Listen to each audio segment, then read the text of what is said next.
Welcome back, Night Wanderer.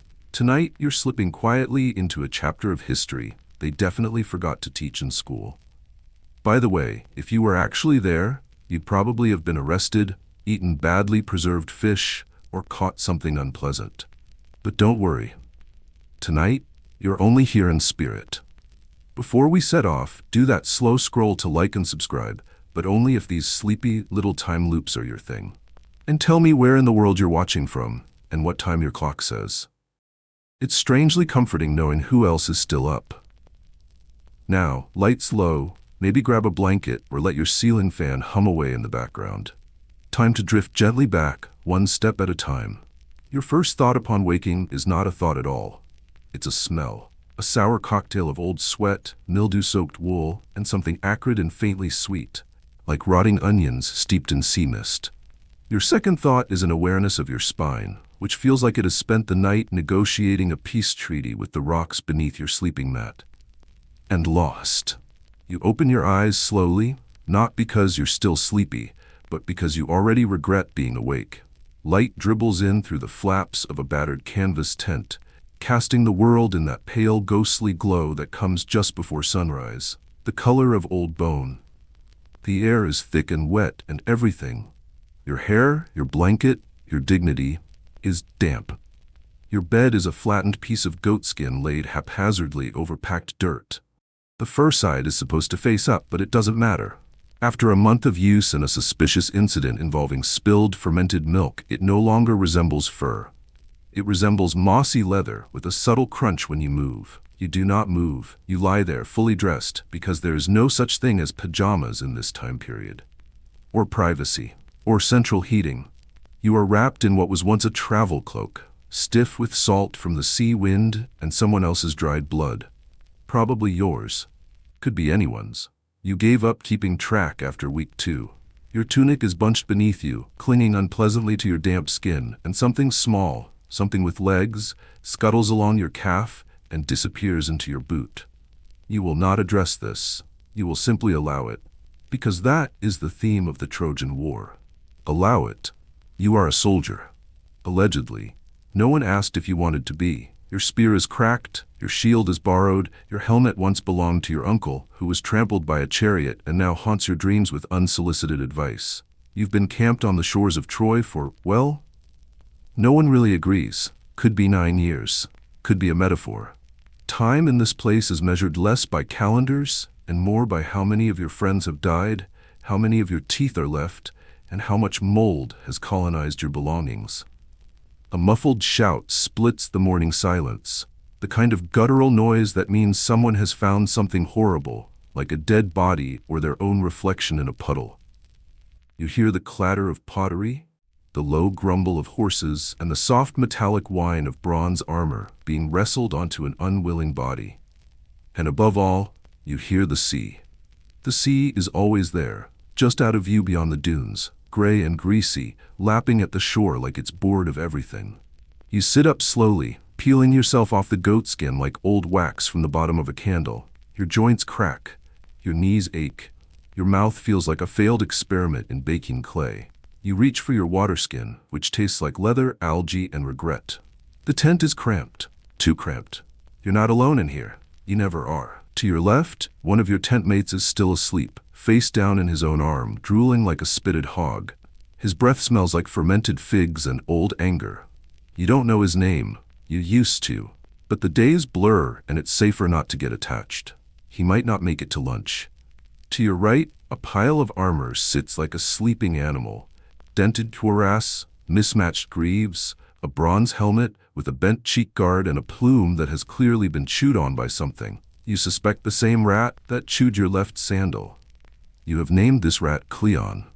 He pays no rent and eats better than you. There's a spider in the corner of the tent. It has spun a web between your shield and the wall, and you admire its initiative. Unlike you, the spider seems to have a clear life plan. You crawl toward the tent flap and unlatch the leather ties, blinking against the sudden light. The sun is rising reluctantly over the Trojan plain. Not in golden splendor, but in the way a damp rag might be pulled off a half-eaten loaf of bread. The camp stretches out before you like a battlefield of lost hope. Tents sag under their own disappointment. Spears lean drunkenly in the mud. A man urinates against a supply crate marked olive oil with what you hope is not ironic foreshadowing. The scent of smoke wafts from a distant cook fire. Not the good kind like roasted meat or toasted grain, but the kind that says something went very wrong in a clay pot. You shuffle forward, trying not to trip over the sleeping form of a passed-out musician clutching a lyre.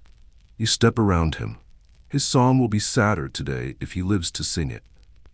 Someone nearby is shouting about Apollo. Someone else is vomiting quietly into a ditch. A third person, you think it's Menelaus, but you've stopped trying to tell the noble ones apart, is muttering to himself while rewrapping his ankle with what appears to be an old loincloth. The wind picks up.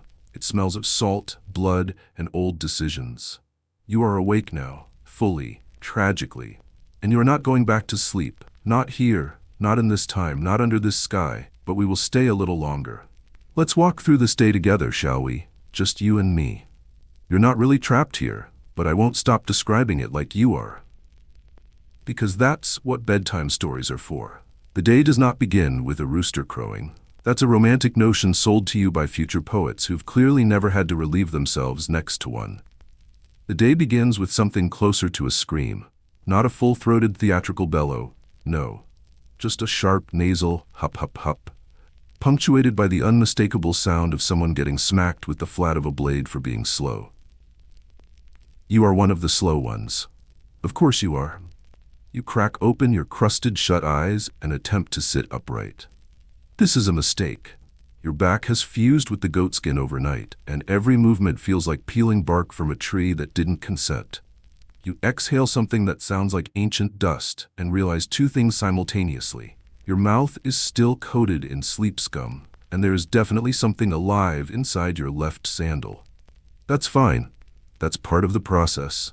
Your muscles scream as you swing your legs out and plant your feet on the cold, compacted dirt floor. It's early, but already the air inside the tent is beginning to ferment with heat and odor. Your tent mate, the drooling one from last night, rolls over and mumbles something about Achilles' ego, then starts snoring again, audibly and unashamedly. You envy his ignorance. Outside, the chorus of early morning pain crescendos. You hear men groaning as they stretch stiff limbs, armor clattering as it's kicked accidentally. A priest already trying to chant over the noise of an argument about who stole whose wine ration. There is, as always, the distant weeping of a horse. That's not poetic metaphor.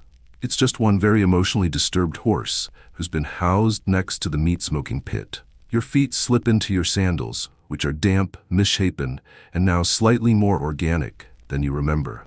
You do not look. You simply accept.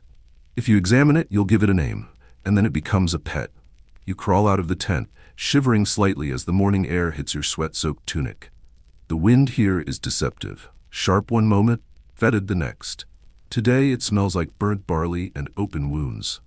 You remind yourself not to breathe too deeply. The sky above is a hazy yellow-gray, like someone tried to paint a sunrise with expired wine and a sponge. The sun struggles upward behind a veil of cooking smoke, dust, and the collective disdain of 10,000 unbathed men. Your first order of business: relief. There are no toilets here. There are no latrines. There is, instead, a designated shame trench, dug hastily into the hard-packed earth and surrounded by a few half-hearted privacy screens made of fraying cloth and broken spears. You shuffle toward it like a condemned man, your bladder sloshing, your pride long since deceased. The trench smells like everything you've ever regretted. Flies swarm the edges with the enthusiasm of festival attendees. You squat, balance poorly on a chunk of shattered amphora someone once mistook for a bench, and try not to make eye contact with the equally miserable soul across from you. You both nod. You do not speak. Brotherhood is forged in silence and stench. Once business is concluded, and you've survived the nearby scorpion threat, you rinse your hands in a bucket of lukewarm yellowish water that may once have been clean. You use the designated rag to wipe them, a communal strip of linen stiff enough to count as light armor. You do not ask questions. You do not make eye contact with the rag. The rag has seen things. Next comes the face rinse. An attempt at personal grooming that involves dabbing your face with the corner of your tunic and smearing away the worst of the overnight grease. You catch a glimpse of yourself in a polished bronze fragment hammered into the post of someone's tent. The reflection is technically you. Your eyes are ringed with dirt and fatigue. Your cheeks are hollow, your skin patchy from exposure, and your beard, or the greasy suggestion of one, is growing in unevenly, like moss on a ruined statue. There's a new bug bite near your temple. You scratch it, immediately regret scratching it. Scratch it again anyway. You're human. Barely.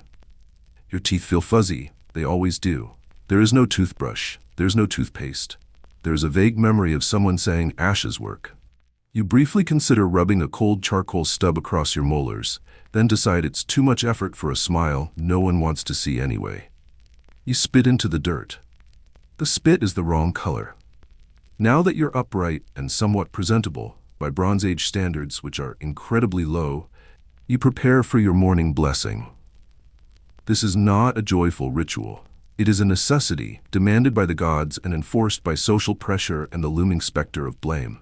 If your squad loses a skirmish later, it's probably because you didn't smear olive oil on a rock and chant to Athena while hopping in a circle counterclockwise. Obviously, you trudge toward the communal altar, really just a lopsided stone slab someone dragged from a nearby hill and now refers to as sacred. A few curls of incense smoke drift lazily in the air. You recognize the scent as something between pine sap and burning toenail. A priest stands nearby, garbed in a dirty white robe and wearing an expression of exhausted contempt. He doesn't make eye contact with you. He's been up for hours, offering prayers, sacrificing small animals, and explaining for the 50th time that yes, the gods did see you drink the last of the date wine, and no, they're not impressed. You offer a token, a crust of bread, a bit of cloth, a rock that looked vaguely significant, and mutter a half-remembered prayer to whichever deity seems least likely to curse your bowels today. Probably Hermes. He's busy. He won't notice. Behind you, another man sneezes and immediately crosses himself 3 times. Superstition and hygiene often intersect in this place, just not in the way you'd hope. Then comes the inspection. Not by a commander, no, that happens later, and it involves shouting. This inspection is led by your own body. You check your arms for new cuts, your legs for bruises, your feet for signs of trench rot, and your scalp for lice. All of these inspections yield positive results. You find 3 bites, a blister, and something growing beneath your left toenail that may be declaring independence. You sigh and hobble away from the altar, mentally noting to barter for vinegar or just surrender to the creeping rot. You're about to start on the day's preparations. Gear maintenance, maybe water fetching duty, possibly repairing a collapsed section of the supply trench, when you are interrupted by a truly offensive sound, singing. Someone, somewhere, is singing loudly and off-key about the glory of war. You squint toward the sound and see a young recruit, fresh-faced, bright-eyed, and still under the delusion that glory is a real thing, and not just a poetic euphemism for dying with style. He is immediately pelted with a boot. Balance is restored. The sun rises higher. Not triumphantly, just dutifully. Like it too has given up on expectations. You roll your shoulders, crack your neck, and try to remember if this is the day you were assigned to trench detail or to holding a shield while someone tests his spear. Either way, you expect pain. You expect boredom. You expect at minimum one humiliating moment involving goats. But first, you need breakfast. God help us all. You live in a tent. That may not sound like a tragedy, especially if you're imagining something Instagrammable. Canvas flaps artfully arranged beneath the stars, a cozy fire crackling nearby, maybe a light woolen blanket, and a goat named Persephone, who knows how to mind her own business. No, this is not that kind of tent. This is war camp real estate, the Bronze Age equivalent of a cursed basement studio apartment that leaks during dry weather, smells like fear, and is shared with at least 3 other men and 1 aggressively territorial rodent. Let's begin at the entrance. Your tent is stitched together from scavenged linen, sun-bleached wool, flayed animal hides, and what might be repurposed sails. Every surface has a smell, not a scent, a smell. Musky, moldy, metallic. There's a faint odor of fermented goat. No one remembers when the goat left. Some say it never did. The poles are crooked, One leans dramatically, like it's trying to escape. The others creak ominously in the wind, as if rehearsing for the moment they finally give up and crush you in your sleep. The rope ties are fraying. One has been replaced with a length of braided hair. No one asks whose. Your floor is earth. Not just dirt, but trampled, compressed, war-trodden soil soaked in 9 years' worth of sweat, blood, wine, urine, and spilled stew. It is less a floor and more a substance now. Semi-sentient, perhaps, and hungry. You lost a ring in it once. The earth kept it. There is no door. There is a flap. The flap does not close. It flutters at night like the tongue of a dying god, letting in cold air, sandstorms, and things with legs. The edges are stiff with grime and someone else's regrets. Inside you have storage, theoretically.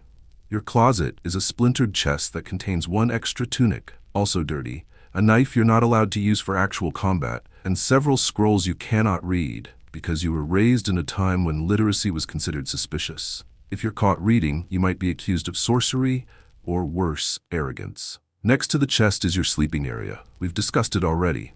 It does not improve in daylight. Goatskin mat. Damp. Stiff. Probably cursed. Sometimes the lice form patterns in it. You've begun to assign them personalities. You share this space with others. You don't know how many exactly. People come and go. Some are reassigned, some disappear, some simply stop moving and are politely removed at dusk. You learn not to get attached, not because death is sudden, but because it is boring, lingering, smelly, and rarely heroic. Most men die of things that cannot be sung about. Gangrene, dysentery, being stepped on by a startled ox. Now let's talk hygiene, or as it's known in this era, the desperate illusion of hygiene. There are no baths, no plumbing, no soap, unless you count ash mixed with water, which leaves you dirtier but differently dirty, and that's close enough. There is no towel. There's a rag. You all share the rag. It hangs near the door like a warning. Washing yourself means stumbling down to the river or shoreline and scrubbing your body with sand and the flat of your own palm while pretending the water isn't filled with backwash from upstream sacrifices, discarded bandages, and at least one floating eye you saw last week and will never mention again. When you dry off, if you dry off, the breeze serves as your towel. It carries not only chill but also the unmistakable aroma of 1,000 similarly desperate men all trying to freshen up with the same two methods: denial and hope. You are always itchy. You do not remember what it's like to not be itchy.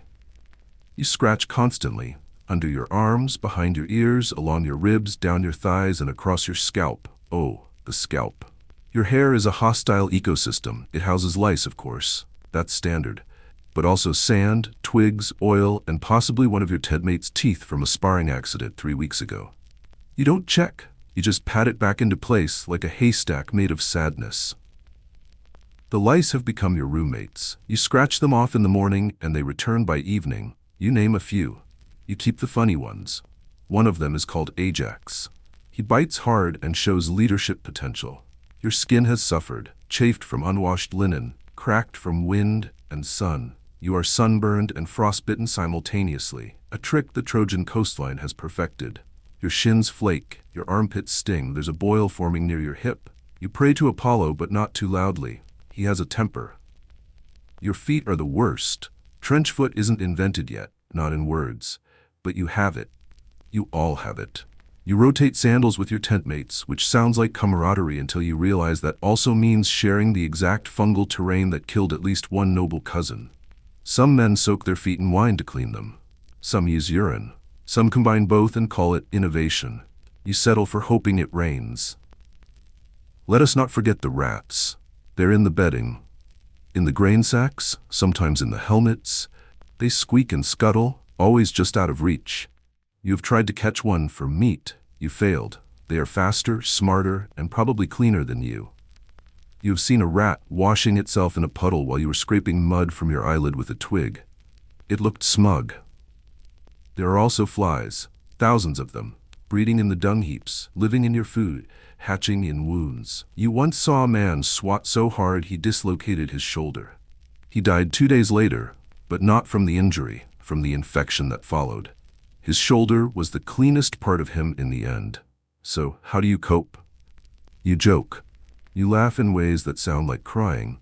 You trade sarcastic prayers. You make bets about who will lose the most hair to lice by the end of the week. You pretend the tent doesn't smell like a sheep exploded in it. You tell yourself the rash isn't that bad. It probably won't spread. Probably. You survive barely by accepting that cleanliness is a rumor, comfort is a lie, and personal space is a modern fantasy. Still awake? I admire your dedication to suffering. Now come along. It's time for breakfast, or what's pretending to be food. You are hungry. Not the romantic kind of hungry that makes you sigh and wander toward a warm croissant. No, this is the Bronze Age. Here, hunger is a dull and constant ache, the kind that whispers behind your ribs like a ghost with abandonment issues. Your body is begging for calories. It doesn't care where they come from. Your standards, like your sanitation practices and belief in a just universe, have eroded completely. You would eat anything, and unfortunately, you do. The mess area, an optimistic phrase, is not a dining hall. It is not even a communal fire. It is, rather, a damp patch of flattened ground near the latrine trench and a pile of unwashed cooking pots. It smells like someone cooked despair and then reheated it. Nearby, a man with 3 fingers is poking a small fire with a skewer that used to be an arrow. You get in line, if it can be called that. It's more a clump of men standing vaguely near each other and vibrating with malnutrition. Everyone is holding a bowl. No one knows if what's inside will resemble food or not. But they wait, because they must. Hunger teaches patience, but it teaches it angrily. A cook ladles something into your bowl. You do not make eye contact, neither does he. The bowl contents are beige. They steam faintly, but you're not sure if it's from heat or chemical reaction. You tilt the bowl to inspect the texture. It's porridge, probably. It has the viscosity of mucus and the color of despair. Specks float near the surface. Ash, dirt, protein? Who's to say? Someone next to you claims it's barley. Another swears it's lentils. You know better. It's everything that didn't get eaten yesterday, boiled with seawater, thickened with flour from a bag that may or may not have been gnawed through by rats.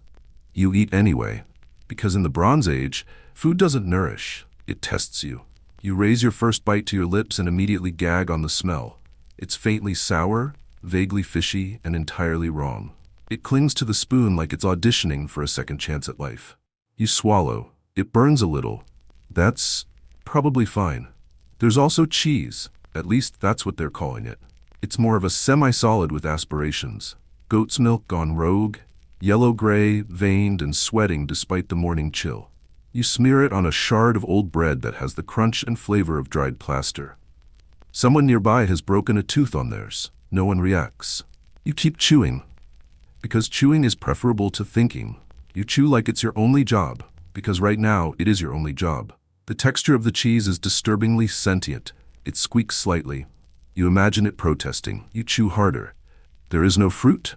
There is no meat. There are no spices unless ash counts. And depending on who cooked, it might. Someone once tried to bring cumin from home. It was stolen and used as incense during a funeral. They wept for the spice more than the deceased. You sip from your water skin. It tastes like leather steeped in anxiety. Warm, metallic, with the faint tang of something alive, possibly algae, possibly legacy. Hydration is relative. There are no napkins. You wipe your hands on your tunic, which already looks like it lost a battle with a trebuchet. You try not to lick your fingers. You do anyway. Across from you, a man stares at his bowl like it owes him money. His hair is matted. His tunic is stained. He looks like a scarecrow that lost its sense of purpose. He raises a spoonful, lets it fall back into the bowl, and mutters, "It moved." No one responds. Beside you, someone is scraping the sides of his wooden bowl with an audible desperation. The noise is worse than nails on a chalkboard. It's the sound of hope dying. He finds nothing, licks the bowl anyway, sets it down, looks around like he might eat the spoon. The fire pit smokes. A group of men argue over who gets the last heel of bread. Someone throws a rock, someone else throws up. Breakfast continues. A bee lands in your bowl. You consider it. Protein. You swat it lazily. It escapes. You pretend not to be disappointed. You recall a story, told late at night by a man who once saw the palaces of Mycenae, about honey-roasted lamb, dates stuffed with walnuts, and cups of red wine thick as velvet. It felt like a dream. You try to remember the taste of something real. Grapes, olives, olive oil that wasn't mostly sand. You can't. You remember hunger, and the taste of barley ground too coarsely, and the cold, gummy smear of old cheese. And you remember that hunger doesn't kill you here. Not quickly, not cleanly, it just sits with you all day. Like a silent friend with a knife, a fly lands on your lip. You do not flinch.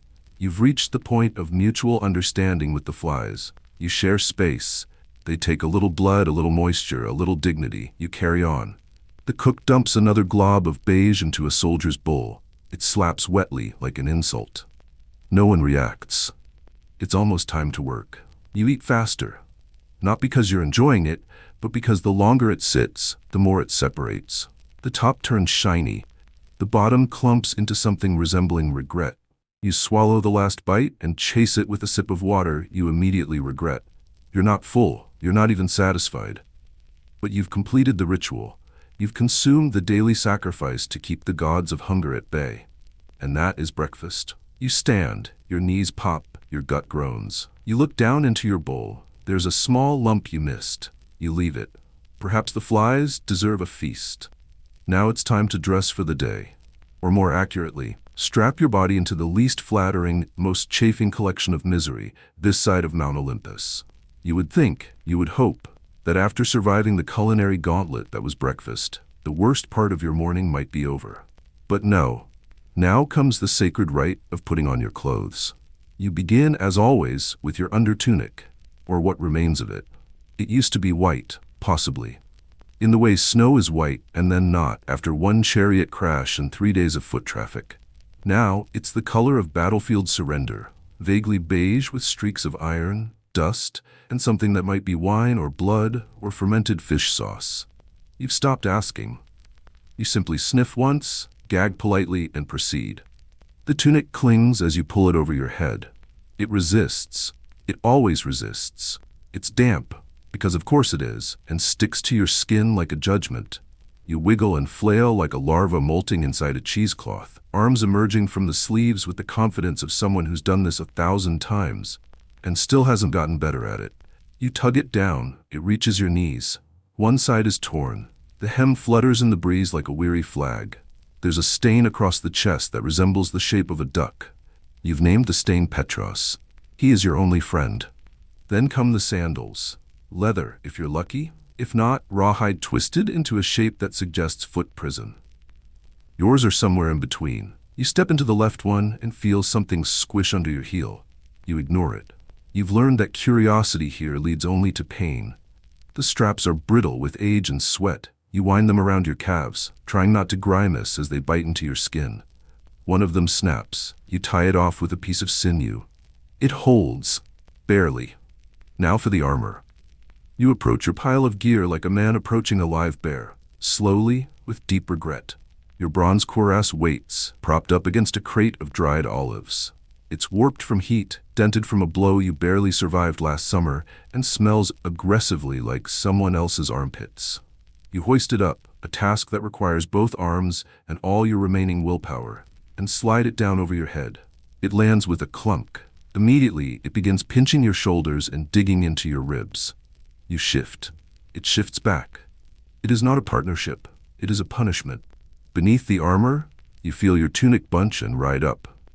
You now have a wad of cloth shoved into your armpit and nothing covering your left thigh. This is fine. No one here is fashionable. We are all simply covered. Your greaves, shin guards of hammered bronze, are next. They do not match. One has a decorative swirl. The other looks like it was flattened by a boulder and rebent with a rock. You strap them on. The left one cuts into your calf. The right one spins when you walk. You've accepted this. You don't need symmetry. You need survival. Then the belt. Leather, wide, cracked, fastens with a bronze clasp shaped like a lion's head. The lion is missing an eye and part of its mane. It's more of a depressed house cat now. You cinch it tight. Your internal organs protest. You apologize silently. Your cloak, that vital rectangle of cloth that offers warmth, dryness, shade, and occasional emotional support, is slung over your shoulder with a brooch you stole from a man who no longer needs brooches. It still smells like him. Or maybe it smells like you. The line has blurred. And then, the helmet. It is hands down the worst part. Bronze, with cheek guards and a nose bar, it was clearly designed by someone who had never met a human head. It is both too tight and too loose. You slide it on, and immediately it tilts forward, limiting your vision to approximately one side pigeon and your own feet. Inside the helmet, it smells like mildew and regret. You once tried to line it with linen for comfort. The linen molded, you wore it anyway. As you fasten the chin strap, an exercise in masochism involving rawhide, a fraying loop, and your own rapidly receding patience, you feel the familiar weight settle on your skull. Heavy, claustrophobic, humbling. You are now dressed, not well, not comfortably, not even fully, but dressed. Somewhere in the camp, a noble son of someone important is polishing his imported Mycenaean greaves with olive oil and humming a battle hymn. You hate him. He smells good. You don't know how he does it. You glance at your reflection in a shallow puddle. You look like a scarecrow someone armed as a joke. Your armor is dented. Your tunic is damp. Your feet are bleeding slightly. There is a grasshopper clinging to your shoulder strap. You let it stay. Companionship is scarce. Your body aches in 12 places. Your left eye twitches. Your mouth tastes like salted dirt. But you are ready as anyone ever is. You strap your sword to your hip. It's dull, chipped, more ceremonial than practical. You once saw it bounce harmlessly off a Trojan's shield and snap in half. You had it reforged by a man who owed you a favor. It's now 3 inches shorter and vaguely banana-shaped. Still, it shines in the sun. A little. You pick up your shield, round, wooden, bronze-rimmed, heavy as disappointment. The inside still has the leather grip from the man who used it before you. He died in a skirmish. You think about him sometimes. You wonder if he had a better tunic. Your gear is on. Your body is groaning. Your mind is already fantasizing about the moment you take it all off again. A fantasy that includes wine, sleep, and an absence of small creatures biting you. And yet, you march. Because you must. Because someone shouted your name, and now you are expected to stand in a line and lift your shield and pretend, convincingly, that today you might not die. Still awake? Good. You'll need your wits for what comes next. The gods have decreed it's time to work. Ah, labor, that sacred human tradition of using your body like a rented mule until something ruptures. You might have thought being a soldier during the Trojan War meant glorious combat, epic speeches, and the occasional poetic death under a blood-orange sky. You were lied to, likely by Homer, or by your uncle, or by the poster near the harbor promising meat, honor, and women. What it didn't say was, meat, occasionally spoiled, honor, mostly performative. Women, extremely not into you. No, your daily life is not one of battle. Your daily life is one long chore list penned in the ink of exhaustion. Today, you are not storming a wall. You are not slaying a hero. You are not even holding a line while Achilles broods dramatically nearby. Today, you're digging. Again. The order came at sunrise, reinforce the supply trench. This is military language for dig another ditch because the last one collapsed under the weight of your collective apathy. You trudge out past the tents through a field of discarded shields, broken amphorae, and one very confused goat who's been standing in the same spot since last week. You pass Hector's old killing field, which now serves as a latrine overflow area, and arrive at the trench. It is uninspiring. A sagging groove in the earth, barely deeper than a man's knee, filled with murky water, slime, and something that used to be a tunic. The smell is chemical. The trench gurgles occasionally. It may be alive. You're handed a shovel, not a proper, well-balanced digging tool. No. This is a jagged piece of bronze nailed to a crooked stick, sticky with something. Could be sap, could be blood, could be despair. Doesn't matter. You start digging. The earth resists. It's clay, thick, unyielding, and damp from last night's storm. You stab at it. It groans. You lift clods and toss them onto the growing pile nearby. A pile that, 3 minutes in, slides back into the trench with a squelch so offensive it echoes. Someone next to you mutters a curse involving Poseidon's armpit. You nod in agreement. As you dig, your muscles begin to protest. Your lower back offers a formal resignation. Your arms throb. Your palms blister. Sweat collects along your brow and immediately draws in flies. You swat at them with one hand while digging with the other, like a sad, shirtless windmill. The sun rises. Higher. Hotter. The heat comes not in waves but in a suffocating blanket, trapping you in your own stink. The bronze of your armor begins to warm, slowly at first, then rapidly, until it feels like you've wrapped your torso in a frying pan. Your skin prickles. You begin to bake. Someone vomits in the distance. No one looks. You take a break. You lean on your shovel. You squint at the sky. A vulture circles lazily overhead. You wonder, not for the first time, if it knows something you don't. Your supervisor arrives. He's 15. His father is a general. He's never dug a trench in his life, but he's holding a scroll and wearing sandals without holes, so you pretend to listen. He says doing it wrong. You ask him how specifically. He gestures vaguely. You consider murder, briefly. Instead, you return to digging. You hit a rock. You hit it again. It doesn't move. You dig around it. It multiplies. You unearth a shard of old pottery, a bone, possibly human, possibly chicken, and something shiny that turns out to be a rusted belt buckle. You show it to no one. You keep it. It's yours now. Congratulations on your loot. The man beside you is singing. He shouldn't be. It's a war chant. You hate war chants. They're always in a key no one can reach and involve impossible metaphors like the spear of destiny cleaves the womb of night. You throw a clod of earth at him. He stops. Your hands are numb.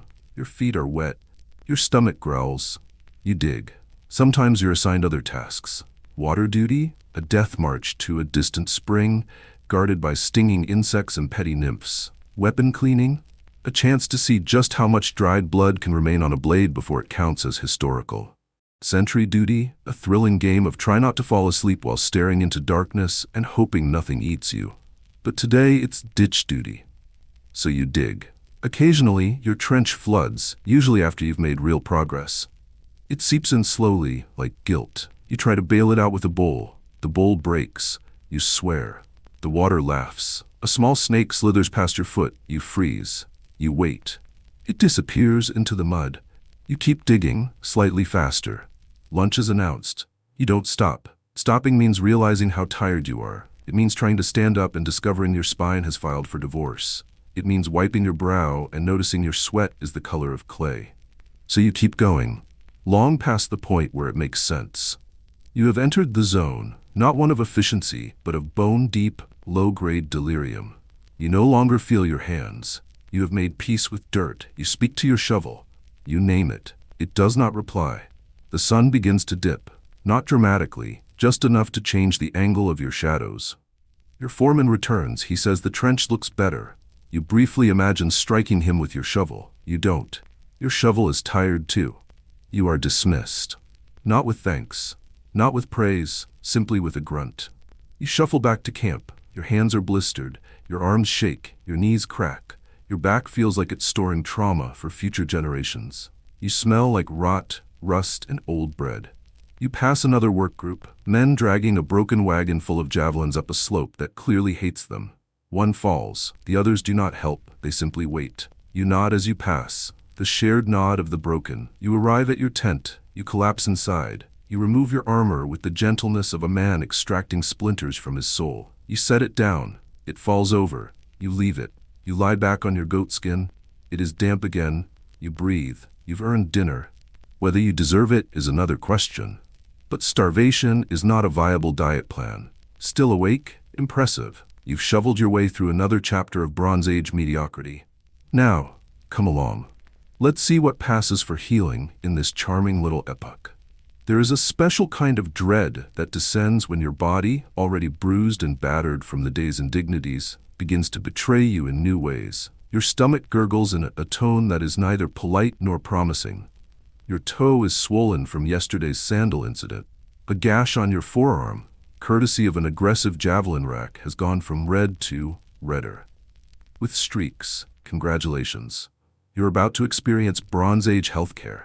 You might think, surely, a great war like this, one with divine involvement, epic poetry, and highly photogenic duels, would have a reasonably sophisticated approach to healing the broken bodies left in its wake. You would be wrong.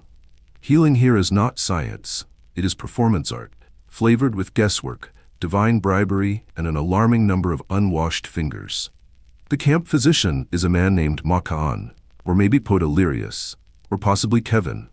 You don't ask anymore. What matters is that he is technically a healer, and technically the son of Asclepius, the god of medicine. You suspect nepotism. You arrive at the healer's tent. It leans slightly to the left. Outside hangs a garland of garlic, a symbol of both protection and bad breath. The flap opens with a sound like ancient paper tearing and you step inside. The air is thick with the scent of wine, moldy herbs, and something burning that shouldn't be. Dried plants dangle from the ceiling. Some are medicinal, others are decorative. At least one is clearly just a handful of weeds someone misidentified as sacred. In the corner, a pile of used bandages. In another, a bowl of leeches. You hope, truly desperately hope, these are not connected. You take a seat. It is not a seat. It is a crate labeled cured meats, and it wobbles ominously. The healer approaches. He is barefoot. His beard is braided with twine. His tunic is stained in at least 4 distinct shades of red. He smells of vinegar, garlic, and long-standing regret. He looks at your wound. He does not speak. He pokes it hard. You yelp. He nods. Infection, he announces. You nod back. Yes, you were aware. His next move is to uncork a flask of something. It could be wine, could be lamp oil, and pour it directly into your wound. You scream softly like a gentleman. The pain is electric. Your vision goes fuzzy. You momentarily transcend your body and commune with the gods who seem annoyed that you've called. Next, he applies the poultice. You do not ask what's in it. You see something leafy, something greasy, something moving. He slaps it onto your arm with the energy of a man applying a parking ticket. Then comes the bandage, a strip of linen that might have once been a curtain, wrapped around your arm in increasingly chaotic spirals. He ties it off with a bit of twine and mutters a blessing, or possibly a recipe. His voice is very low. He smiles. You do not trust this. Then, with zero warning, he reaches for your toe, the swollen one, the one you were ignoring. He presses it. It oozes. He nods again, as if the pus has spoken and confirmed his suspicions. Bad humor, he says. Not in the jokey sense. In the ancient theory of bodily fluids, blood, phlegm, yellow bile, and black bile. One of yours is apparently misbehaving. You ask what the cure is. He replies, lancing. You do not like this answer. Before you can protest, he produces a knife, not a scalpel. A knife, large, dull, slightly bent. He does not sterilize it. He does not warn you. He lunges, pain blooms, you scream, the tent echoes with it. Outside, no one flinches. This is a Tuesday. He presses a cloth to the open wound, muttering something about letting the demons out. The cloth immediately soaks through. He throws it aside. The next one is already stained. You have a brief out-of-body experience in which you see your own foot and whisper to it, I'm sorry, I didn't know sandals could do this.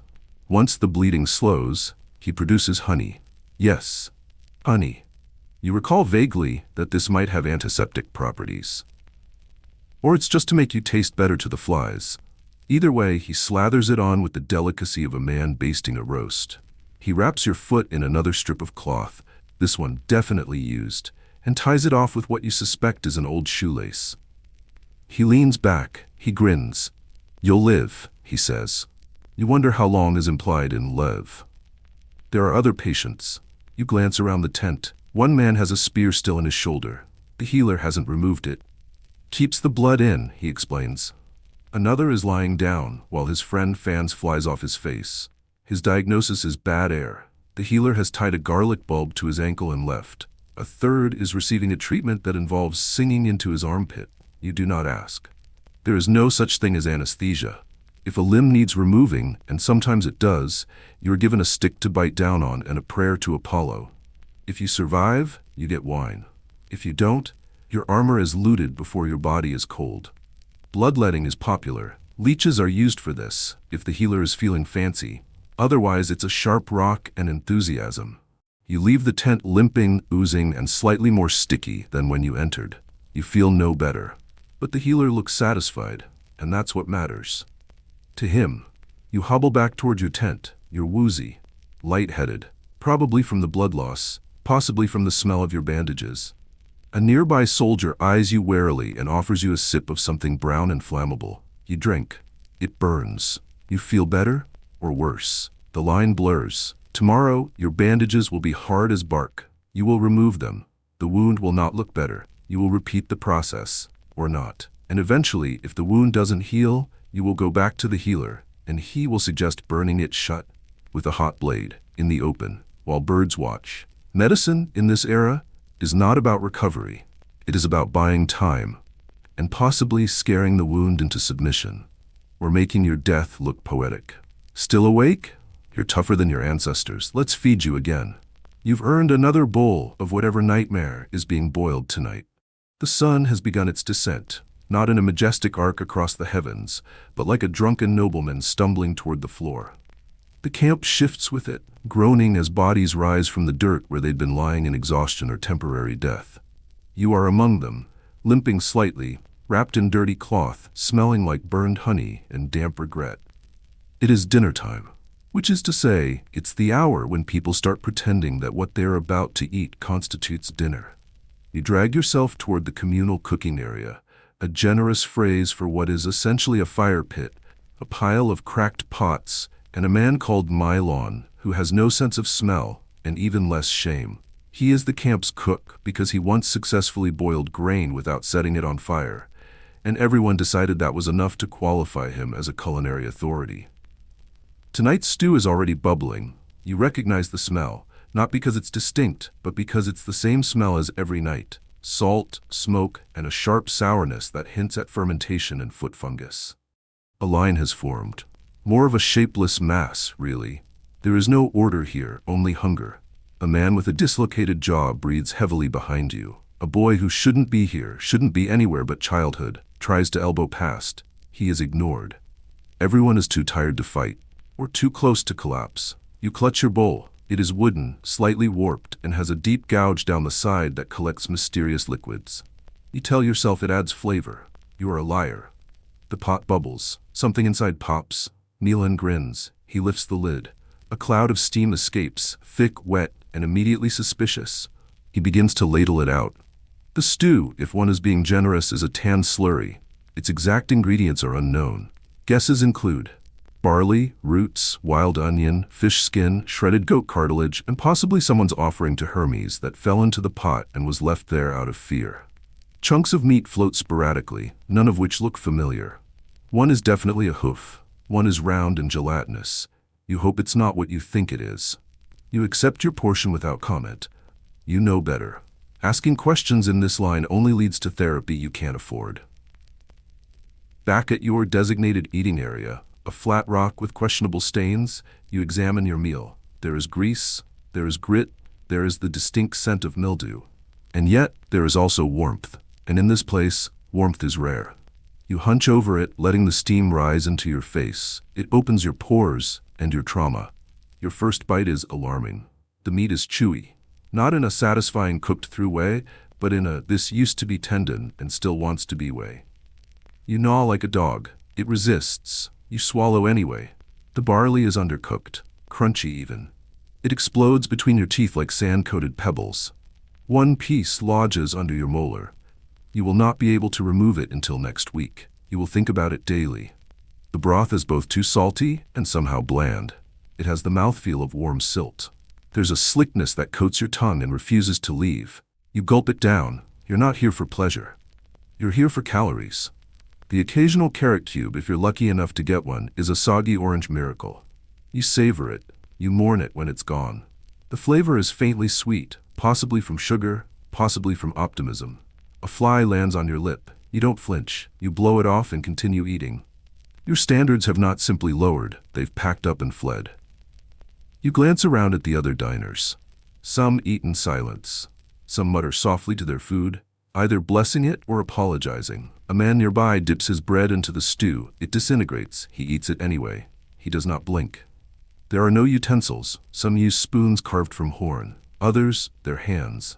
You have a spoon, but it's warped from fire damage and smells faintly of garlic and panic.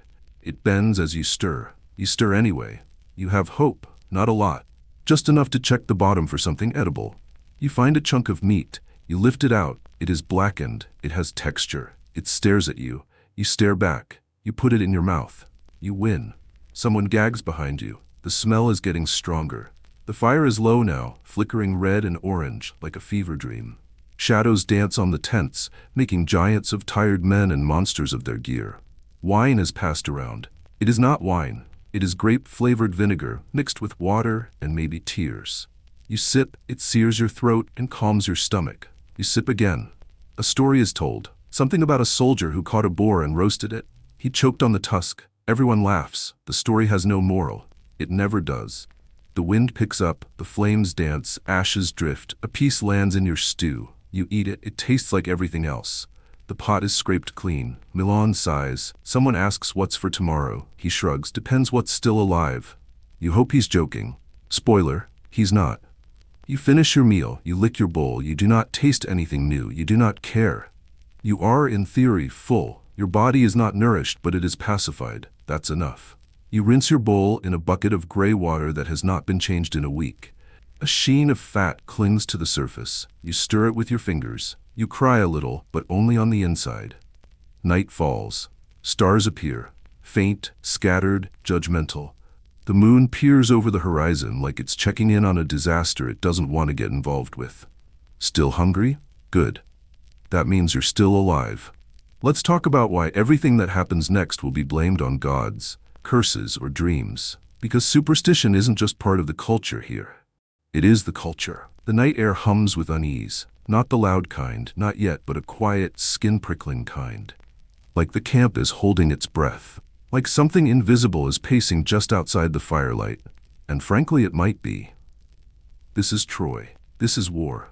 And this is an era where everything that happens, from arrow wounds to athlete's foot, is explained not by bacteria or bad luck, but by gods. Capricious, judgmental, very much present gods. You shift on your goatskin mat, pulling your patched cloak tighter around your aching shoulders.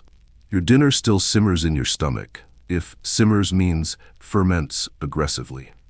You let out a burp that tastes like barley and resignation. And then you whisper, automatically, "May Hermes forgive me." Because that burp might have offended someone. Because everything you do, everything anyone does, in this camp is potentially sacrilegious, cosmically rude, or divinely punishable. Let's begin with your own private pantheon of guilt.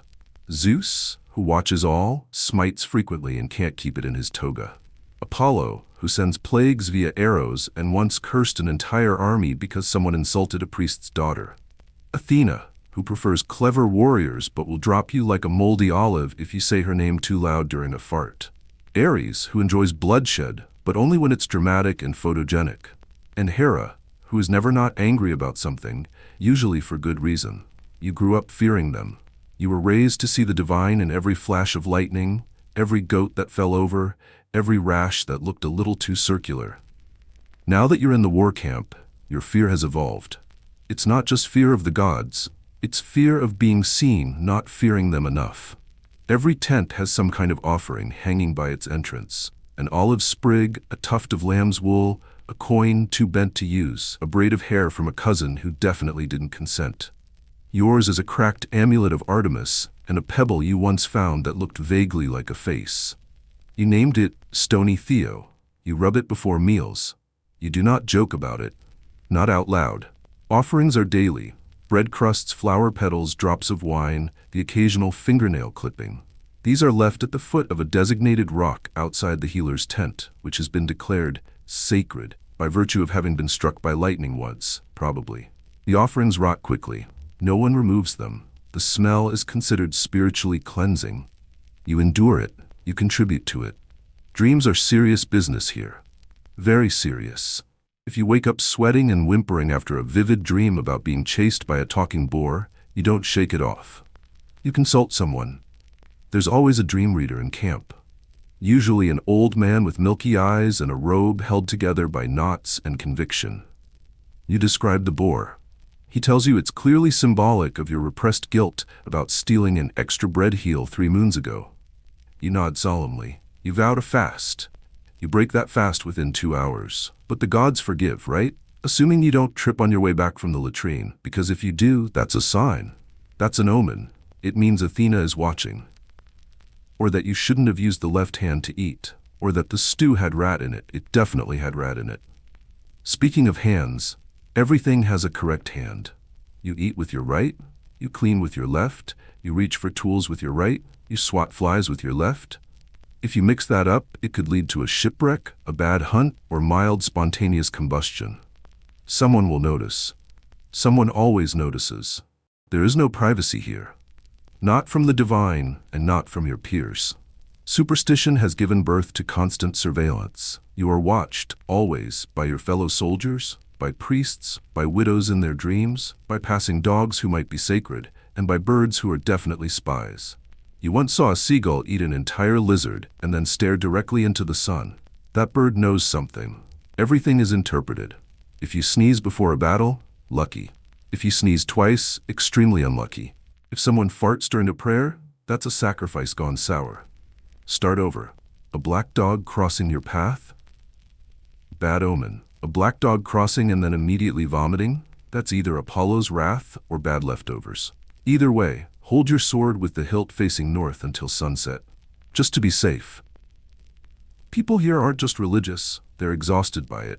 Each day is a balancing act between surviving war and not offending an invisible sky-dwelling narcissist with a thunderbolt fetish. You don't make eye contact with crows. You don't whistle after dusk. You don't step on shadows if you can help it.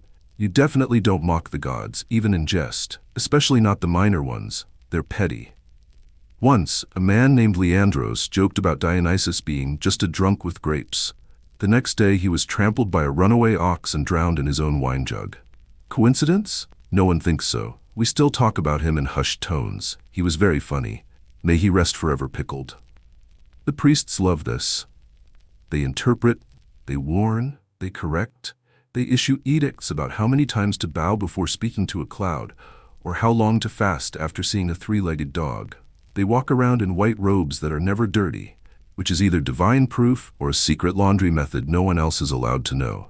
They carry staffs. They mutter. They collect tributes. They never smile. You once asked a priest if Apollo truly required a live chicken before every raid.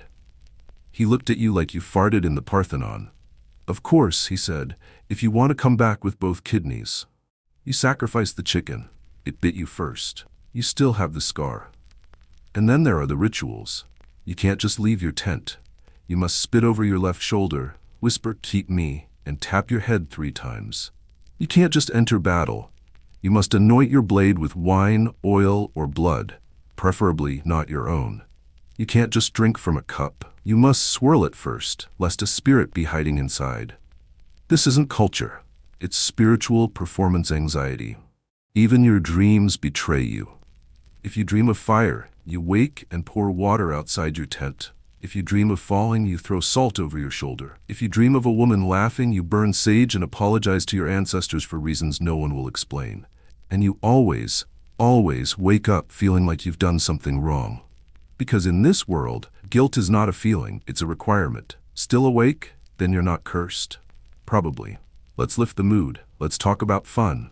Because yes, even here, people need to unwind. They just do it with violence, gossip, and vaguely illegal dice. The war has paused for the day. Not ended. Don't be absurd, but paused. Like a lyre string drawn tight but not yet plucked. The sun's nearly gone, dipping behind the smog-gray dunes, and a faint breeze stirs the reeking tents in a way that almost feels atmospheric, almost. But it still smells like blood, grease, and rotting leather, so romance dies quickly. Still, in this rare pocket of relative peace, the men, yourself included, search for something approximating joy, or distraction, or at the very least, a way to not think about tomorrow's chance of disembowelment. This is where leisure comes in. A hilariously optimistic word, considering the options. There is no theater here. No music festival, no spa, no tavern with a cozy corner booth and a sympathetic barkeep. There's just a fire pit, some bones, and 10,000 men with wildly varying levels of impulse control. Let's begin with the favorite pastime. Gambling. You gather around the flat side of a broken shield now used as a makeshift gaming board. The pieces are pebbles, splinters, or carved bone chips, each one stained with age, or possibly blood. No one keeps them clean. That would be suspicious. The game is deceptively simple, a version of knucklebones, a little bit of luck and a lot of screaming. Someone throws the dice, which are actual goat knuckles, and everyone leans in, breath bated, limbs twitching. You've wagered a strip of dried meat and half a bottle of questionable wine. Someone else wagered a sandal, another, his dignity. He's losing. The game escalates. Voices rise. Someone accuses another of cheating. Someone else hurls a piece into the fire. This is tradition. It's not a real game until someone threatens to kill someone else over a pebble. You win nothing, but you don't lose your meat, so it's a net gain. Next comes story time. Men circle the fire and tell tales, not comforting bedtime ones, but deeply questionable narratives that may or may not be true. There's always the guy who says he fought a centaur once. You nod politely. There's the man who swears he was kissed by Aphrodite disguised as a fishmonger's wife. You raise an eyebrow. Then there's the one who tells the story of a man who laughed during a funeral and was cursed to fart in his sleep forever. You laugh too loud. You get strange looks. You stop. Someone breaks out a liar. Not well. He strums like the strings owe him money. He sings off-key, off-beat, and off-putting. The lyrics are either about heroic deeds or goats, possibly both. Someone cries, someone else throws a rock. This is considered applause. You hum along, not because you like the song, but because humming is safer than having an opinion. Then comes wrestling. Not professional, not organized, not clean. Just two shirtless men slamming each other into the dirt while a dozen others shout helpful things like, break his knee, or use the move you used on that boar. You've wrestled before. Everyone has. It's the only way to prove you're still a functional sack of bones. It's less sport, more stress relief, a sweaty, dusty, grunting ballet of barely contained violence. Most bouts end with bruises, sprains, or someone getting stepped on by an overly enthusiastic spectator. You once lost a tooth during a celebratory backflip gone wrong. It was not your backflip. Then there's gossip. Oh, the gossip. You'd think that a military camp would run on discipline, but no, it runs on rumors. You hear everything. Achilles hasn't bathed in 3 weeks and still smells like cedar. Agamemnon is hoarding honey under his tent. The gods are fighting each other and betting on your death. That guy from tent row B is secretly a woman, or a goat, or the reincarnation of a cursed vase. You pass stories along. You don't care if they're true. No one does. Truth is just what hasn't been disproven yet. There's also a deeply strange activity involving throwing things. Rocks, javelins, bones, unlucky chickens. You once witnessed a contest to see who could fling a fish head the farthest. The winner got half a blanket. The loser got pink eye. Some men carve, not art, just carving, into wood, into leather, into their own arms. You once saw a man spend 6 hours etching a goat into a rock. You asked if it meant something. He said, it's a goat. You nodded. It was. The law around here? A suggestion at best. There are rules. Technically, don't steal from your commander. Don't stab someone without provocation. Don't mock the gods too loudly. Don't touch another man's wine without asking. Everything else is open to negotiation. Justice, when it comes, is often performative and messy. Someone caught cheating during dice might get flogged, or not. Depends on who caught them. Someone caught stealing armor might be stoned by his peers, unless he offers a convincing sob story. Then he's just shamed loudly and made to scrub chamber pots. Worst-case scenarios involve public punishment. A man tied to a post and left in the sun, or forced to parade in women's clothing, or held upside down and shaken until his guilt, or lunch, falls out. You watch. You pretend not to enjoy it. You do, because even cruelty becomes entertainment when nothing else is left. Night deepens, the fires burn lower, sparks drift lazily into the smoke-stained air. You lie on your mat surrounded by snoring, twitching bodies and the faint sound of someone softly weeping, or singing, or both. You've had your fun, such as it is. You've survived another day. You haven't been accused of blasphemy. You haven't been stoned. You haven't been challenged to a death wrestle over a moldy plum. That's a win. Still awake? Good. Because now we're going to ruin the mood entirely and talk about love. Or, as it exists here, transactional alliances sealed with livestock, silence, and very low expectations. There is no swipe right in Bronze Age Greece. There's only dowry negotiation, bloodline paranoia, livestock exchange, and the faint hope that your intended doesn't already have a chronic illness or an unmanageable odor. And if you're stationed here at the gates of Troy, in this damp, lice-ridden sandbox of testosterone, trauma, and divine intervention, your love life is at best theoretical. Romance? That's for bards and bored queens. You, meanwhile, are surrounded by men who haven't seen a woman in 9 years and think flirting is accidentally making eye contact with a goat. Let's rewind. You remember your first crush? She had teeth? Most of them. Her father was a potter. She once made eye contact with you at a festival while you were choking on an olive pit. You thought it was fate. Your parents, however, thought it was strategic misalignment. Because romance here isn't about love. It's about land. Legacy. Livestock. Who owns what? Who owes whom? Who can produce the most viable sons? You didn't court, you proposed via your uncle with 3 sheep, a clay jug, and the promise not to die before the harvest. She declined, politely. You never forgave that olive. Now here in the war camp, romance is less slow-burn passion and more territorial rumor mill. Most men spend their days carving notches into spears and pretending they didn't cry during the last funeral. No one's making moon eyes. They're making wills. Of course there are camp followers, women from nearby villages, some voluntarily, many not, who trade company for coin, bread, or protection. You're told not to judge them. You try not to. You do, however, judge the men who treat them like distractions instead of people. A tent mate of yours claims he's in love with one. You ask what her name is, he says the red one. You move your mat farther from his. Sometimes, in quieter moments, you hear stories of Helen, the face that launched 1,000 ships, the woman for whom this war allegedly rages. You've never seen her. No one here has, except the commanders. And you're starting to suspect she may not be a person so much as a metaphor for political overreach. Still, songs are sung about her beauty, her sorrow, her possibly magic hair. You've heard versions where she's a siren, a goddess, a hostage, a traitor. You've also heard she prefers Trojans. The men spit when they say this. Either way, she is not here. She is in a tower behind a wall, surrounded by men who treat her like both prize and problem. You imagine she's tired. You would be. Now let's say, for the sake of morbid fantasy, you do find someone here. Maybe a widow from a raised village. Maybe a former priestess with a sharp tongue and excellent dagger skills. Maybe a fellow soldier who likes long walks on the corpse-littered beach and has a spare blanket. You're still not allowed to date. Because dating doesn't exist. There is no wooing, no courtship, no getting to know each other. There is only marriage or scandal. Marriage here is a contract, not in the romantic 2 souls bound for eternity sense, but in the very literal, if she dies before childbirth, do I get the cow back sense. Fathers negotiate.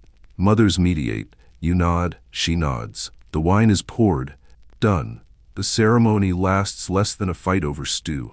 You carry her over the threshold not to be sweet, but because thresholds are bad luck zones and stepping on one could summon a shade. You don't want a shade in your marital bed.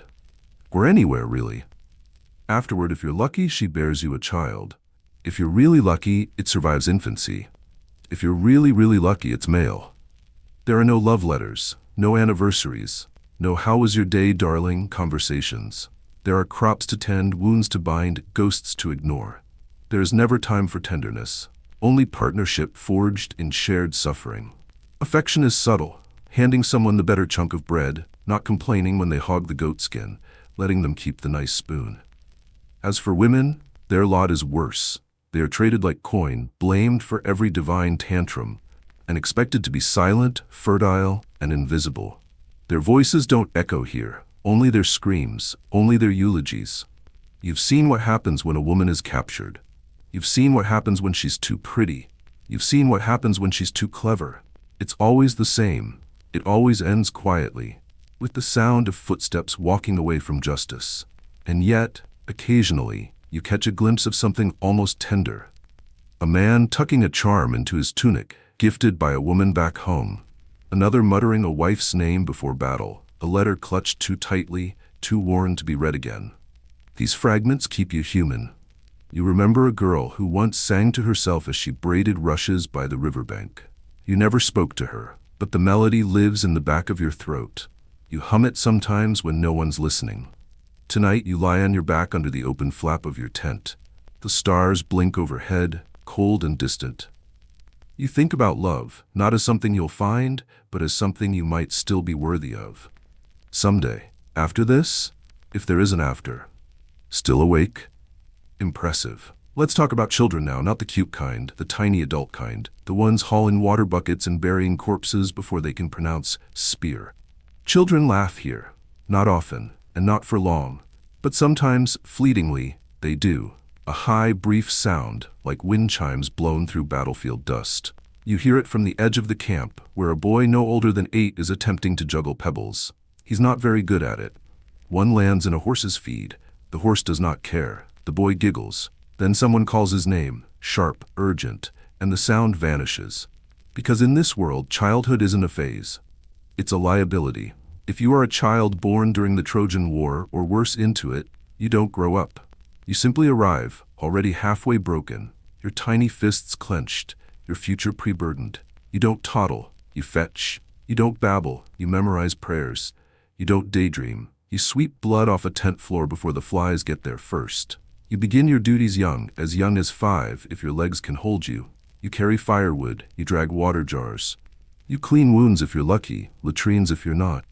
If you're a boy, you're handed a wooden sword and told to practice. If you're a girl, you're handed a spindle or a bowl or a baby and told to endure. You endure everything. No one asks if you're scared. You're expected to be. But you still go. Because your mother did. Because your brother did. Because the last time you hesitated, someone else had to take your place and now they're gone. There are no toys. Unless you count bones, or discarded armor, or the occasional broken lyre string twisted into a bracelet. Once, you saw a boy playing with a sheep's skull. He'd carved a smiling face into it. He named it Mother. No one corrected him. No one dares correct children here. There's a strange, painful reverence for them, not because they are innocent, but because they are temporary. The gods do not love children, at least not reliably. They bless some, they curse others. They ignore most. Childhood mortality is so high, no one even calls it that anymore. They say, he didn't last, or she wasn't strong enough, or the fever took him, as if that's normal. And it is here. You've buried siblings. You've dug graves with spoons. You've watched mothers scream and then go silent forever.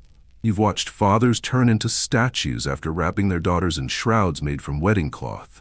Children here are replacements. Your parents made 3, 5, 8 of you.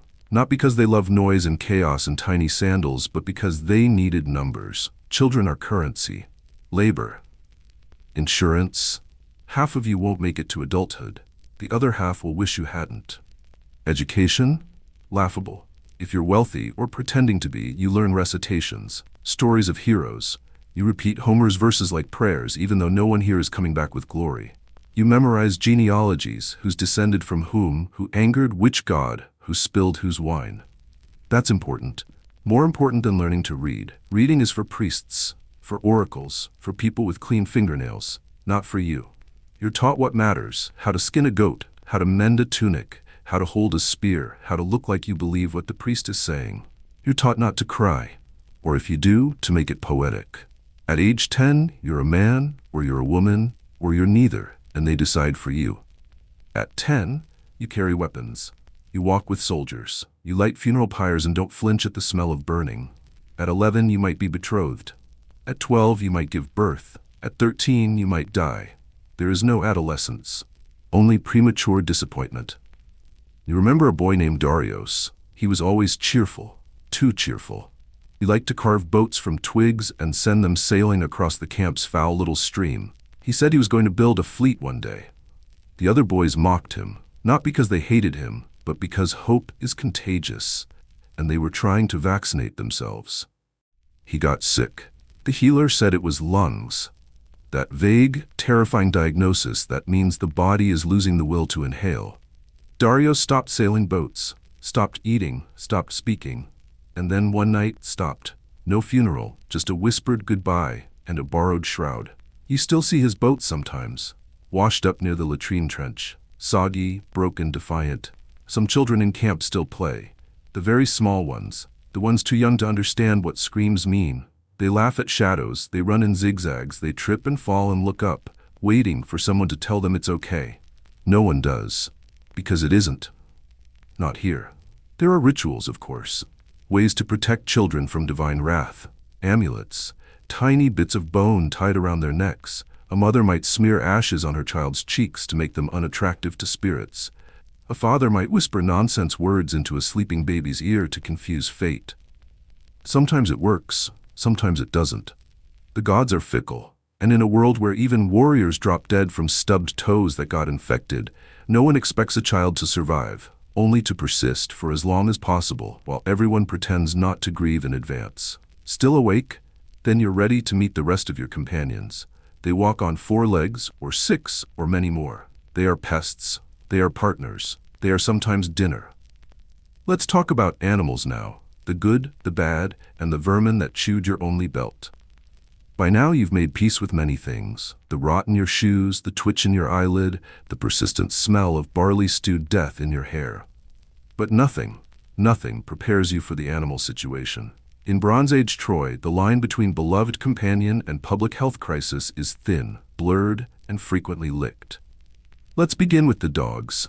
They are everywhere. Some are sleek, lean hunting hounds brought by lords who want everyone to know they can afford an animal that eats better than their soldiers. Others are mutts. Dust-colored, rib-thin creatures with too much ear and too little fear. They roam the camp like tax collectors, nosing at bones, snapping at flies, and sometimes helping themselves to unattended sandals. You had one once, a scrawny thing with 3 legs and a bark like a dying lyre. You named him Victory. He responded only to curses and threats. He slept beside you one night, curled like a question mark against the cold. In the morning, he was gone. Probably chased after a boar, or joined a better battalion. No one owns the dogs, but everyone claims them. They serve as companions, guards, food disposal units, and occasional metaphors in war poetry. If a dog sits near you before battle, it's an omen. If a dog bites you, also an omen. If a dog follows you and then drops dead at your feet, well, you'd better offer something to Hades and maybe rethink your entire life. Cats, on the other hand, are a rarity. Exotic, mysterious, rumored. You once heard that Menelaus imported one from Egypt. It stole his sandals and was never seen again. Another rumor claims Odysseus keeps one in his tent that speaks in riddles and judges his wine choices. You've never seen a cat up close. Only their shadows. Only their paw prints. Only the way they make dogs uneasy. Most pets in this era are not pets at all. They're tools, symbols, plot devices with fleas. Let's talk about livestock. Cows are wealth. Chickens are barter.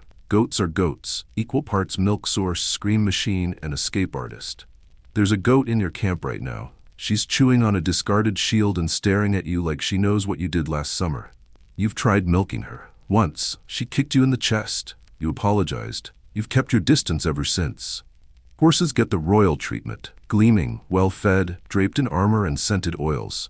Their riders comb their manes, their hooves are polished, their stalls are cleaner than your tent. One even has his own personal bard. You hate that horse. He's smug. But the real stars of the camp, the unsung heroes, the eternal survivors, are the vermin. Rats, of course. Rats the size of sandals. They live in your bedding, in your food sacks, in the sleeves of your tunic. You once felt one crawl across your chest during a nap. You didn't scream, you just made eye contact. It nodded. You nodded back. That was the agreement. There are also lice, so many lice. They live in your hair, in your clothes, in your soul. You delouse yourself by moonlight, fingers working through tangles and scratching at bites until you draw blood. You burn what you can. You itch constantly. You pretend it's not happening. You fail. Fleas, obnoxious. Bedbugs, expected. Maggots, honestly, not as bad as you feared. Very organized, quite tidy. There are beetles that live in the cracks of your shield. Spiders that spin webs between your armor straps. You found a centipede once, curled in your helmet like it was on vacation. You gave it a name. You regret that. At mealtime, flies descend in biblical swarms. They land on your face, your food, your bandages. You wave them away. They return. You make peace with the fact that at least one fly will die in your mouth before the week ends. And then there are the uninvited guests. Scorpions, snakes, worms that enter through wounds and exit through dreams. You once heard of a man who woke up to a frog in his ear? He became a priest. You understand why. But not all creatures here are evil. Some are just unfortunate. There's a donkey in the supply trench who brays every time someone's Achilles. No one knows why. It's not trained, it just hates drama. We respect it. There's a blind pigeon that roosts near the healer's tent. Soldiers feed it bits of bread crust. It hops onto their shoulders and coos softly. No one speaks of it aloud. That pigeon is sacred. Probably. You try not to form attachments. Animals here live fast, die dirty, and often end up in stew. But sometimes when you're sitting alone, when the stars are out, when the fire's burned low, a dog will sit beside you, or a rat will curl near your feet, or a goat will chew your belt while humming softly. And for one brief, delusional moment, you'll think, this isn't so bad. And then the goat farts, and you remember where you are. And why? Still awake? Good, because it's about to get colder, hotter, wetter, worse. Let's talk about the weather and how it's trying to kill you, gently, insistently, and without an ounce of pity. You wake up soaked, not metaphorically, not emotionally, literally. Your goatskin mat has absorbed an entire night's worth of sea fog, and now it hugs your back with the loving chill of a recently exhumed sponge. You peel yourself off it like old fruit from a wooden bowl and immediately sneeze, loudly, violently. Your tent, which you very optimistically referred to yesterday as home, is leaking again. Not just from the top, from the sides. There are drips coming from places physics hasn't yet invented. The flap won't close, the canvas is sagging, and the smell is what you'd expect if mildew took a lover and moved in permanently. Welcome to the Trojan climate. It is not your friend. It does not care for your plans. It is actively hostile, passive-aggressively moist, and somehow always watching. Let's start with the heat. Summer here isn't sunshine and bare feet in olive groves. It is punishment in ultraviolet, a relentless glare from a god you clearly wronged in a previous life. The sun doesn't rise, it detonates. By mid-morning, your armor is hot enough to fry an egg, and your tunic is glued to your ribs with sweat that smells suspiciously like boiled despair. You don't sweat in patches, you sweat universally, from your ears, from your knees. Once, you're pretty sure your eyelids were perspiring. Shade is rare. Trees are a rumor. Most tents offer the cooling comfort of a baked potato in tinfoil. Men faint during roll call. Not because they're weak, but because their spleens are poaching. You've seen soldiers stagger around the camp in a daze, eyes glassy, hair matted, tongues lolling like dogs. No one stops them. You simply give them space and hope they collapse somewhere not currently being used as a latrine. And the dust. Oh, the dust. It rises in thick, choking clouds, swirling up from underfoot with every cursed step. It gets into your eyes, your mouth, your boots, your food, your wounds.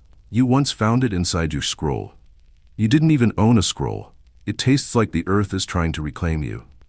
Then, just when your skin has fully crisped, your lips have split into desert fossils, and you've begun bargaining with Apollo, the weather shifts. Suddenly, it's cold, not chilly, not brisk, biblical. The kind of cold that seeps into your bones like a rumor, curling around your spine and whispering, you will never feel warm again. There is no insulation in your tent, no firewood, just thin cloth walls and the body heat of 3 snoring men who smell like goat cheese and regret. You pile every cloth you own on top of yourself. You still shake, your teeth chatter, you try not to cry because tears freeze. You learn that the hard way. And when the rain comes, because of course it does, the entire camp becomes a marinade of human suffering. Tents collapse, trenches flood, your sandals become soup, the ground turns to pudding, your toes wrinkle, the bottom of your shield grows moss.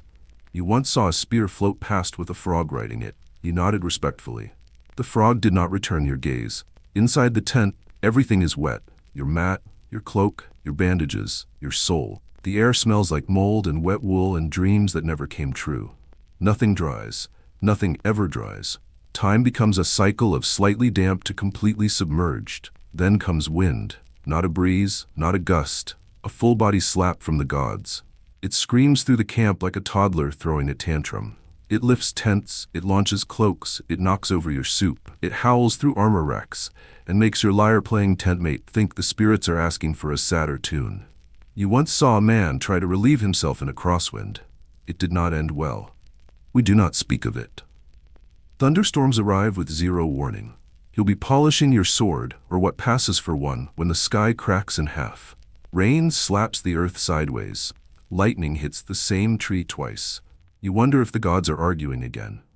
Everyone suddenly remembers prayers they haven't recited in years. Offerings are thrown. Old bones are dug up. You write sorry in the dirt with your toe. It washes away instantly. You assume the message was not accepted. Then there's the fog. It rolls in low and slow like a predator. It wraps around tents, blankets the hills, swallows voices. Once, you wandered too far during a fog bank. You couldn't see your hands. You bumped into a donkey and apologized to it. The donkey responded. You both sat in silence for a while. That donkey knows things. Fog in this place makes you wonder if you're real. Fog makes the camp seem endless. Fog makes your thoughts echo too loudly. And storms at sea? Don't even ask. If you're near the beach when Poseidon's in a mood, you'll see waves tall enough to blot out the sun, wind sharp enough to slice tents clean in half, and sailors on their knees begging forgiveness for things they haven't even done yet. Ships break like twigs, masts snap like bones, cargo disappears into the churning deep.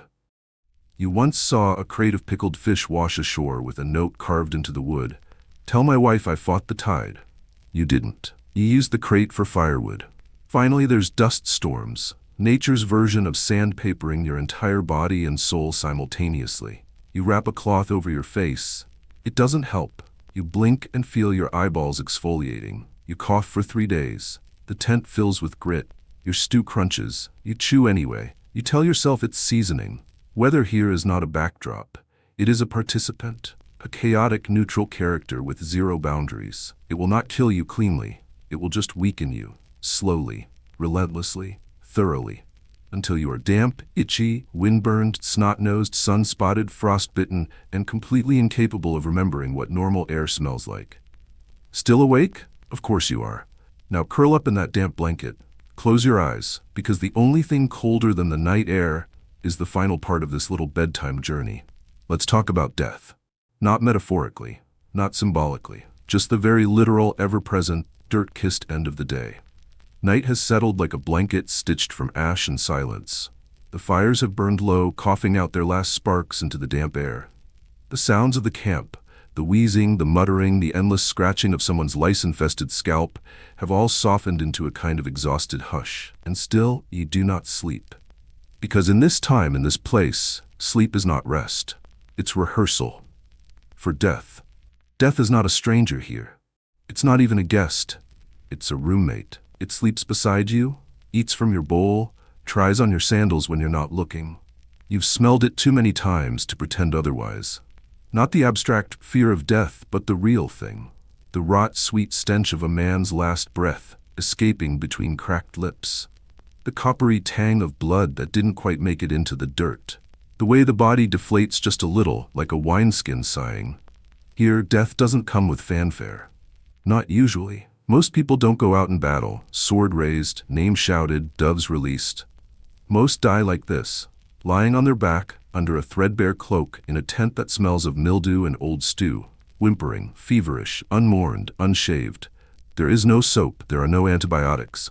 The most dangerous weapons in this camp are not spears or arrows, they're splinters, infected scratches, teeth that ache and then ooze and then fall out, taking your jaw with them. You've seen men sliced open by enemy blades who survived. You've seen men trip in mud and never get back up. Disease is everywhere. It rides the wind, it sleeps in your bedding, it hides in the water, it dances on the lips of the man who shared your spoon. Fevers come and go like waves. You sweat, you shiver, you see shapes in the shadows, you cry for your mother in languages you forgot you knew. Then maybe you wake up, or you don't. And no one's sure which is the merciful outcome. The healers do what they can, which is mostly watch you die slower. They rub paste on your chest, burn herbs near your head, chant something half-remembered from a scroll no one can read. If you're lucky, they'll bleed you. If you're really lucky, they won't do anything at all. And what happens after? After you go still, after the flies begin their quiet celebration? If you're important, noble, titled, the son of someone who once spoke to a god without getting smited, you might get a pyre. A grand funeral, songs, armor placed around your body, a flaming spear thrown to the sky. If you're ordinary like you, there's a pit, shallow, dug by a boy with a stick, filled with others who also didn't make it through the week. You are wrapped in whatever cloth can be spared. A prayer is said, probably. The name might be remembered for a few days, until someone needs your boots. The camp doesn't pause, it doesn't mourn, it adjusts. Your spot is claimed, your bowl is taken, your bed still smells like you, but no one mentions it. And so each night lie in the dark and count your breath. 1. Still here. 2. Still breathing. 3. No gods have claimed you yet. You listen to the coughs, you try to tell which ones are getting worse. You make mental bets. You remember the funeral from last week, the one where a man named Thanos, yes, really, was given a slightly singed apple as his grave gift. His best friend sang a hymn so off-key that the mourners began weeping out of confusion. You think about what your funeral might be like. You hope someone takes the bug out of your helmet before they pass it on. You wonder if anyone will sing. You hope not. But still, you cling to life. Not because it's good, but because it's yours. Because even in this place, where food is a dare, where the gods are passive-aggressive landlords and where the wind has teeth, you've endured. You've itched, you've sweat, you've wrestled a goat for a stale onion and won. And that counts for something. So you close your eyes, you wrap your damp, scratchy cloak tighter around your body, you ignore the twitch in your left toe, the one that's probably fine, probably. You whisper a prayer to a god you no longer believe in, just in case, just in case. And maybe, just maybe, you fall asleep. Not because the tent is comfortable, not because you feel safe, but because exhaustion is the only divine force that never abandons you. Sleep, soldier. Rest in this humid, haunted, heroic hellscape. And if you wake up, congratulations, you get to do it all again tomorrow. Good night. And remember, it could always be worse. You could still be in this timeline,